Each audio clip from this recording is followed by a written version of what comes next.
Hello friends, welcome back to our channel. Last వీడియోలలో type of language skills LSRW గురించి తెలుసుకున్నాం. అదేవిధంగా language skills నుండి ఫస్ట్ అయినటువంటి లిజనింగ్ స్కిల్లోని రకాలు కూడా తెలుసుకున్నాం. మరి ఈ వీడియోలో రీడింగ్ స్కిల్లోని రకాలు తెలుసుకునే ప్రయత్నం చేద్దాం. ఫస్ట్ వచ్చేసి స్కిమ్మింగ్. మనము స్కిమ్మింగ్ అనేది అడిగే స్విమ్మింగ్ అని గుర్తుంచుకోండి. స్విమ్మింగ్ అని గుర్తుంచుకోండి. మనము స్విమ్మింగ్ ఎక్కడ చేస్తామండి? నీళ్ళలో పైన ఈత కొట్టుకుంటూ ఫాస్ట్గా వెళ్ళిపోతాం. ఇది కూడా స్కిమ్మింగ్ అంటే rapidly in order to get general over view of the material. ఇక్కడ పైన చదువుకుంటూ వెళ్ళిపోతాం. ఒక సారాంశం కోసం మాత్రమే ఇది స్కిమ్మింగ్ అనేది ఉపయోగపడుతుంది. ఇక్కడ చూడండి, మనం న్యూస్ పేపర్ చదివేటప్పుడు ప్రతి పాయింట్ని మనం చదవం. పైన హెడ్డింగ్స్ చూసుకుంటూ వెళ్ళిపోతూ ఉంటాం. అదేవిధంగా మెయిన్ హెడ్డింగ్స్ ఎప్పుడైనా బుక్స్లో కానీ మెటీరియల్లో కానీ మనము ఒక టాపిక్ని చదివేటప్పుడు మెయిన్ హెడ్డింగ్స్ ఏమున్నాయో అదొకటి చూసింది అడిగే, లేదంటే మనము ఎగ్జామ్కి వెళ్ళేటప్పుడు పైన హెడ్డింగ్స్ మాత్రమే చూసుకుంటూ వెళ్ళిపోతాం. Read the heading of the charts and tables. Chart లేదా టేబుల్స్ పైన హెడ్డింగ్ ఒకటి చదివితే మనకు దాంట్లో ఉన్న సారాంశం మనకు అర్థమవుతుంది. నెక్స్ట్ బిజినెస్ ట్రావెల్ బ్రోచర్స్ చూసినట్టుగా మనకు అర్థమవుతుంది. Paragraph few words. ఒక పారాగ్రాఫ్ కన్నా తీసుకుంటే ఫస్ట్ లైన్లో కొన్ని పదాలు చదివిన అడిగే మొత్తం మనకు సారాంశం మొత్తం అర్థమవుతుంది. ఇది స్కిమ్మింగ్ అనేది మన టైంని సేవ్ చేస్తుంది. ఇక్కడ ఎగ్జాంపుల్స్ ఉదాహరణలు చూసిన అడిగే మనకు టాపిక్ యొక్క సారాంశం ఏందో మనకు క్లియర్గా అర్థమవుతుంది. ఉదాహరణలు ఎగ్జాంపుల్స్ చూసిన అడిగే మనకు అర్థమవుతుంది. ఇది స్కిమ్మింగ్ అంటే ఏం లేదండి, స్విమ్మింగ్ అనే ఒకటి గుర్తుంచుకోండి. స్విమ్మింగ్ ఈత ఎక్కడ కొడతామో వాటర్లో కొడతాం. పైన కొట్టుకుంటూ ఈత కొట్టుకుంటూ వెళ్ళిపోతాం. కాబట్టి పైన చదివేదే స్కిమ్మింగ్ అని గుర్తుంచుకోండి. నెక్స్ట్ రెండవది స్కానింగ్. ఇక్కడ పేర్లోనే ఉంది స్కాన్.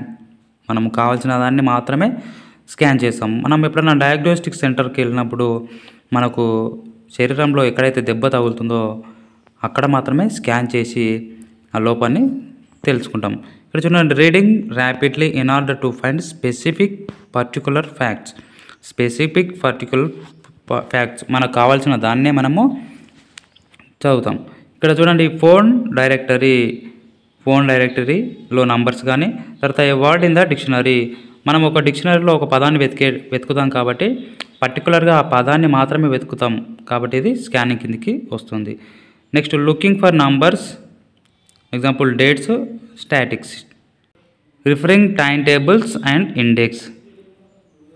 మనకు కావాల్సిన దాన్ని మాత్రమే మనము వెతుకుతాం కాబట్టి ఇది స్కానింగ్ కిందికి వస్తుంది. మన క్వశ్చన్ ఎలా అడుగుతానంటే, ఒక డిక్షనరీలో ఒక పదాన్ని వెతికేది ఏ రీడింగ్ అని అడుగుతాడు కాబట్టి స్కానింగ్. లేదా ఫోన్ డైరెక్టరీలో మనకు కావాల్సిన నంబర్ను వెతికేది దేని కిందకు వస్తుంది అని అడుగుతాడు కాబట్టి స్కానింగ్. లేకపోతే ఇండెక్స్ టైం టేబుల్స్లో ఇప్పుడు ఒక ట్రైన్ ఎన్ని గంటలకు వస్తుందో దాన్ని వెతికేటప్పుడు అది దేని కిందకు వస్తుంది అని అడుగుతాడు కాబట్టి అది స్కానింగ్.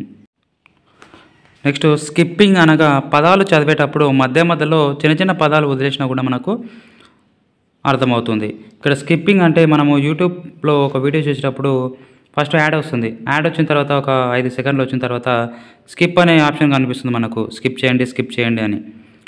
మనం అక్కడ వీడియోని స్కిప్ చేసినా కూడా మనకు యాడ్ ఏదైతే ఉందో మనకు అర్థమవుతుంది. ఇక్కడ కూడా స్కిప్పింగ్ అనగా పదాలు చదివేటప్పుడు మధ్యలో చిన్న పదాలు వదిలేసినా కూడా మనకు అర్థం అవుతుంది. Next intensive reading. ఇక్కడ పేర్లోనే మనము గమనించవచ్చు. Intensive reading. అంటే లోపల ఏమేమి ఉందో క్లియర్గా చదవడాన్నే ఇంటెన్సివ్ రీడింగ్ అంటారు. Read with full concentration and focus. కాన్సన్ట్రేషన్తో ప్రతి లైన్ టు లైన్ చదివేదే ఇంటెన్సివ్ రీడింగ్. ప్రతి పదాన్ని అర్థం చేసుకొని క్షుణ్ణంగా చదవటాన్ని ఇంటెన్సివ్ రీడింగ్ అంటారు. మరి దీంట్లో భాషా అధ్యయనం జరుగుతుంది. గ్రామర్ కూడా ప్రతిదీ క్లియర్గా తెలుసుకుంటాడు. భాషా అధ్యయనం జరుగుతుంది. ప్రతి పదాన్ని క్లియర్గా అర్థం చేసుకుని క్షుణ్ణంగా చదువుతాడు ఈ ఇంటెన్సివ్ రీడింగ్లో. Next extensive reading. ఎక్స్ అంటే బయట. పైన చదువుకుంటూ వెళ్ళేదే extensive reading. For gist specific required information. మనకి ఏమేం కావాలనో సారాంశం కోసం అక్కడ జిస్ట్ అంటే ఒక సారాంశం కోసం స్పెసిఫిక్ రిక్వైర్డ్ ఇన్ఫర్మేషన్ వానికి ఏది కావాలనో అదే చదువుకుంటూ వెళ్ళిపోతాడు. ఎక్స్టెన్సివ్ రీడింగ్, న్యూస్ పేపర్ చదవడం కూడా ఎక్స్టెన్సివ్ రీడింగ్ కిందకే వస్తుంది. ఇక్కడ లిటరరీ ఇన్ క్యారెక్టర్స్, సాహిత్య గుణాన్ని ఇది కలిగి ఉంటుంది. ఇక్కడ స్టోరీ బుక్స్ చదవడం కానీ, కామిక్స్ కానీ, నావెల్స్ కానీ, రీడిల్స్ కానీ, జోక్స్ ఇవన్నీ ఎక్స్టెన్సివ్ రీడింగ్ కిందకి వస్తాయి. ఇక్కడ క్వశ్చన్ ఎలా అడుగుతా అంటే స్టోరీ బుక్స్ చదవడం అనేది ఏ రీడింగ్ కిందకి వస్తుంది అని అడుగుతాడు, కాబట్టి extensive reading. Next loud reading. Loud reading అంటే బహిరంగ పఠనం. టీచర్ మోడల్గా ఉంటాడు. దీంట్లో అబ్జర్వేషన్, పంక్చుయేషన్స్ అబ్జర్వ్ చేస్తుంటాడు. ప్రైమరీ లెవెల్లో ఇది పనిచేస్తుంది. అంటే ప్రైమరీ లెవెల్లో ఈ లౌడ్ రీడింగ్ అనేది ఉపయోగించాలి. దీంట్లో అర్థం చేసుకోవడం అనేది ఉండదు, చదువుకుంటూ వెళ్ళిపోతాడు అంతే. టైం వేస్ట్ అంటే కాలయాపన అనేది ఎక్కువగా ఉంటుంది. డిస్టర్బెన్స్గా ఉండడం జరుగుతుంది ఈ లౌడ్ రీడింగ్ వల్ల. లౌడ్ రీడింగ్లో ఫ్లూయెంట్, అతడు ఎలా చదువుతున్నాడో, మరి ఎంత స్పీడ్గా చదువుతున్నాడో, మరియు యాక్యురేట్స్గా కరెక్ట్గా చదువుతున్నాడా, ప్రొనౌన్స్ కరెక్ట్ చేస్తున్నాడా అనేది ఇందులో క్లియర్గా అబ్జర్వ్ చేయొచ్చు loud reading. Next silent reading. ఇది మౌన పఠనం. సైలెంట్ రీడింగ్ అంటే మౌన పఠనం. దీంట్లో సైలెంట్గా చదువుకుంటాడు కాబట్టి, తన లోపలనే చదువుకుంటాడు కాబట్టి అర్థం చేసుకుంటూ చదువుతాడు.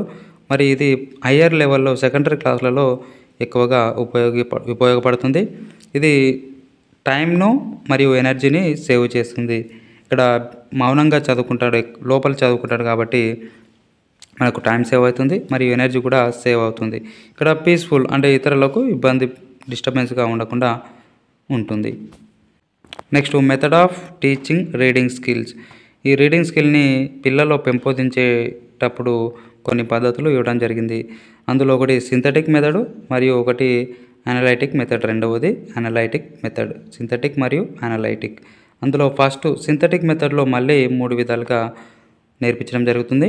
అందులో ఆల్ఫాబెటిక్ మెథడ్, రెండవది ఫోనిక్ మెథడ్, మూడవది సిలబిక్ మెథడ్.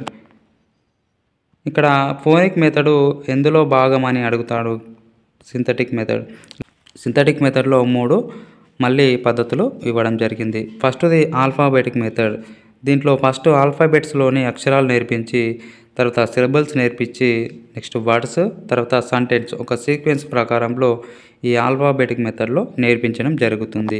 నెక్స్ట్ ఫోనిక్ మెథడ్లో ఇక్కడ ధ్వనుల ఆధారంగా పదాలు అయితే నేర్పించడం జరుగుతుంది. ఇక్కడ సౌండ్స్ తర్వాత పదాలు ఇట్లా నేర్పించడం జరుగుతుంది ఫోనిక్ మెథడ్లో. నెక్స్ట్ సిలబిక్ మెథడ్లో సిలబల్స్ ఆధారంగా మరియు వర్డ్స్ నేర్పించి, వర్డ్స్ ఆధారంగా సెంటెన్స్ నేర్పించడం జరుగుతుంది. ఇది సింథటిక్ మెథడ్లో జరిగే ప్రక్రియ. ఇక్కడ సింథటిక్ వీటన్నిటిని ఎలా గుర్తుంచుకోవాలంటే సిల్లీగా, సిలబిక్ అంటే సిల్లీగా, ఫోన్లో, ఆల్ఫాబెటిక్ అంటే అలో, సిల్లీగా ఫోన్లో హలో అని అంటాడు. సిల్లీగా ఫోన్లో హలో అని అంటాడు. సిల్లీ అంటే సిలబిక్ మెథడ్, ఫోన్లో అంటే ఫోనిక్ మెథడ్, హలో అంటే ఆల్ఫాబెటిక్ మెథడ్. ఇది సింథటిక్ మెథడ్. దీంట్లో ఉండేటువంటి మెథడ్స్. సిల్లీగా ఫోన్లో హలో అంటాడు. ఈ 3 సింథటిక్ మెథడ్లో పద్ధతులు. నెక్స్ట్ రెండవది అనలైటిక్ మెథడ్. మరి ఈ మెథడ్లో 4 పద్ధతులు ఇవ్వడం జరిగింది. ఒకటి word method, phrase method, sentence method మరియు స్టోరీ మెథడ్. ఈ పద్ధతుల ద్వారా పిల్లలకి రీడింగ్ అనేది నేర్పించడం జరుగుతుంది. ఇక్కడ వర్డ్ మెథడ్లో పద పద్ధతి ద్వారా ఫస్ట్ పదాలు నేర్పించి తర్వాత అక్షరాలు నేర్పించడం జరుగుతుంది. మరి ప్రేజ్ మెథడ్లో, ప్రేజ్ అంటే ఒక పదాల సముదాయమే ప్రేజ్ అంటారు. కాబట్టి ఫస్ట్ పదాల సముదాయం నేర్పించిన తర్వాత అక్షరాలు నేర్పించడం జరుగుతుంది, అంటే చదవడం నేర్పిస్తారు. Next sentence method. ఇక్కడ వాక్య పద్ధతిలో డైరెక్ట్గా వాక్యాలను పరిచయం చేసి చదవడం నేర్పించడం జరుగుతుంది. నెక్స్ట్ స్టోరీ మెథడ్ అంటే కథా పద్ధతి. ఇక్కడ డైరెక్ట్గా స్టోరీస్ని మనం ఇంట్రడ్యూస్ చేసి ఫస్ట్ స్టోరీ చెప్పి ఆ స్టోరీస్ని రోజు చదివిపిస్తే స్టోరీ మెథడ్ అంటారు. ఈ పద్ధతుల ద్వారా రీడింగ్ స్కిల్ని పిల్లల్లో డెవలప్ చేయొచ్చు. ఇవి టైప్ ఆఫ్ రీడింగ్ స్కిల్స్. మన వీడియోస్ కనుక నచ్చినట్లయితే లైక్ చేయండి, షేర్ చేయండి, తప్పకుండా సబ్స్క్రైబ్ చేసుకోండి.